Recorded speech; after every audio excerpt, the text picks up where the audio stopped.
I'll never forget the night I caught her.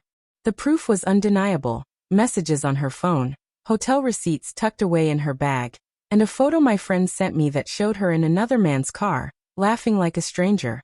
My wife, Hannah, the woman I'd built my life around, had betrayed me in ways I could never have imagined. But what cut deepest wasn't the cheating. It was her reaction when I confronted her. She didn't cry. She didn't deny it. She just smirked.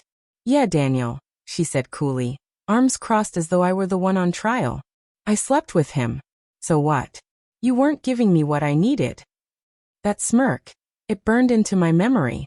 It wasn't guilt. It wasn't regret. It was arrogance. She thought she had all the power, that I'd beg her to stay, that I'd crumble under the weight of her betrayal. But instead of exploding, I went cold. Ice filled my veins as I looked at the woman I thought I knew. I didn't shout. I didn't plead. I simply nodded once and said, "All right. If that's how you feel, then I'll give you exactly what you deserve." She frowned, expecting me to break, but I didn't.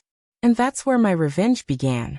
Over the next week, I played the part of the wounded husband, silent and withdrawn, letting her believe she had won. She flaunted her freedom, coming home late, texting in plain sight, smirking whenever she caught me watching. She thought I was weak.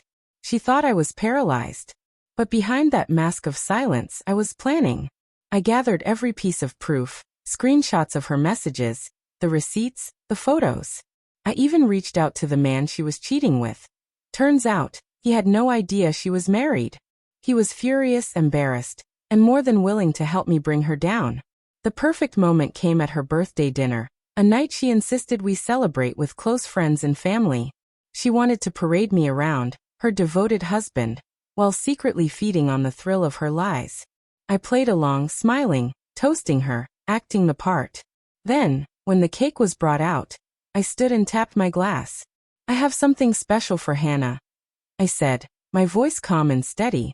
"A gift she'll never forget." She smirked again, expecting jewelry, maybe a heartfelt speech. What she got instead was a projector screen flickering to life behind me. One by one, the evidence appeared. The texts where she called me boring, the photos of her wrapped around another man, the hotel bookings made under her name. Gasps echoed around the room. Her mother's hand flew to her mouth. Her best friend stared at her in disgust. And Hannah?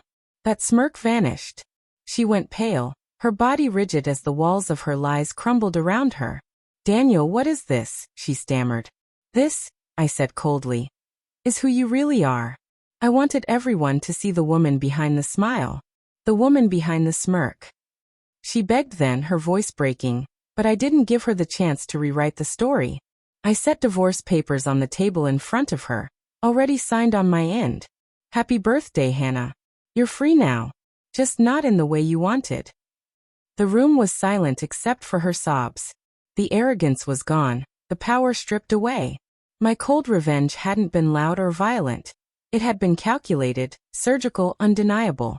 And as I walked out that night, leaving her to drown in her shame, I realized something.